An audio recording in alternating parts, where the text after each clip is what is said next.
Hai teman-teman, kali ini kami dari kelompok 5 akan membahas mengenai materi bab ekologi, tepatnya pada subbab piramida ekologi. Mungkin teman-teman sudah tidak asing dengan kata piramida dan ekologi. Nah, tapi apa sih sebenarnya piramida ekologi itu? Yuk, simak video ini. Pertama, kita akan mulai dengan konsep piramida ekologi. Piramida ekologi tersusun atas dua buah kata. Yang pertama piramida, yaitu bangunan asal Mesir dengan bentuk bangunan semakin tinggi tingkatannya, maka akan semakin kecil luasnya alias mengerucut. Kata yang kedua, yaitu ekologi, yang merupakan cabang ilmu biologi yang mengkaji tentang interaksi antara makhluk hidup serta makhluk hidup dengan lingkungannya. Jadi, ilmu-ilmu yang ada dalam ekologi ini diimplementasikan dalam konsep piramida agar khalayak umum lebih mudah untuk memahami materi-materi dalam ilmu ekologi ini. Definisi: menurut G. Mads Hansen dan Raymond Linderman, piramida ekologi adalah representasi grafis atau diagram berbentuk piramida yang menunjukkan hubungan antar organisme pada tingkat trofik berbeda yang berurutan dalam rantai makanan dan berfungsi menunjukkan perbandingan jumlah biomasa maupun energi di antara tingkatan trofik satu dengan yang lain. Selanjutnya, ada jenis-jenis piramida ekologi. Piramida ekologi terbagi atas 3 jenis, yaitu yang pertama, piramida jumlah. Piramida ini menggambarkan jumlah organisme yang berada di dalam suatu daerah tertentu yang sebanding dengan luas piramida berdasarkan taraf trofik. Piramida tipe ini menunjukkan jumlah relatif organisme pada suatu area dengan melihat hubungan antara predator dan mangsanya. Di dalam piramida jumlah ini, semakin tinggi tingkat trofik organisme, maka semakin sedikit jumlahnya di lingkungan. Namun, ada kalanya piramida jumlah menyimpang dari kaidah bentuk piramida. Hal ini akan dijelaskan pada bagian variasi piramida ekologi. Pelopor teori piramida jumlah ini adalah Charles Elton. Ia merupakan ahli ekologi Inggris pada abad ke-20. Selanjutnya, kami mengambil contoh piramida jumlah di sebuah sawah. Organisme di tingkat trofik pertama paling melimpah yang berperan sebagai produsen. Terlihat di dalam piramida terdapat 500 pokok padi yang kemudian di tingkat trofik berikutnya, di area yang terdapat 500 pokok padi ini, terdapat 100 ekor belalang yang berperan sebagai konsumen primer. Kemudian belalang ini akan menjadi makanan atau mangsa bagi predator di atasnya, yaitu 30 ekor burung yang berperan sebagai konsumen sekunder. Yang selanjutnya, 30 ekor burung tersebut akan dimangsa oleh 10 ekor ular pada tingkat trofik keempat yang berperan sebagai konsumen tersier. Sehingga pada tingkat trofik ini, jumlah konsumen yang akan memakan tingkat trofik di bawahnya juga akan lebih rendah, hingga pada tingkat trofik yang tertinggi atau konsumen puncak. Seperti 10 ekor ular tadi yang akan dimangsa 5 ekor elang yang merupakan konsumen puncak atau konsumen final, di mana proporsi tingkat trofik yang teratas memiliki jumlah yang jauh lebih rendah dibandingkan dengan tingkat trofik yang paling bawah.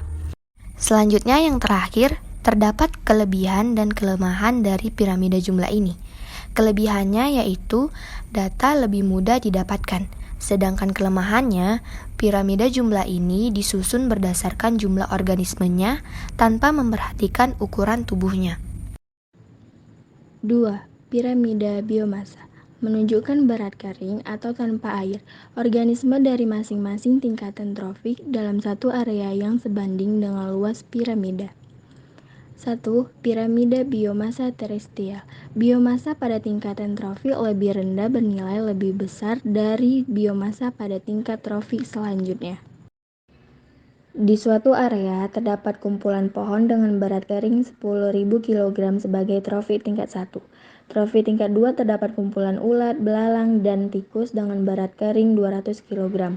Trofik tingkat 3 terdapat kumpulan ayam dan kodok dengan berat kering 80 kg. Trofik tingkat 4 terdapat kumpulan ular dan elang dengan berat kering 80 kg. Selanjutnya ada piramida biomasa akuatik. Trofik yang lebih rendah memiliki biomasa lebih kecil daripada trofik di atasnya, atau disebut piramida terbalik. Nah, selanjutnya bisa dilihat dari gambar, produsen memiliki 4 gram meter per kuadrat dan herbivora memiliki 8 gram per meter kuadrat, serta karnivora memiliki 12 gram per meter kuadrat. Kelebihan piramida biomasa adalah mampu menunjukkan hubungan kuantitatif massa organisme atau disebut dengan biomasa. Sedangkan kelemahan piramida biomasa adalah hanya menggambarkan kondisi pada saat sampel organisme diambil dan memerlukan banyak waktu dan alat.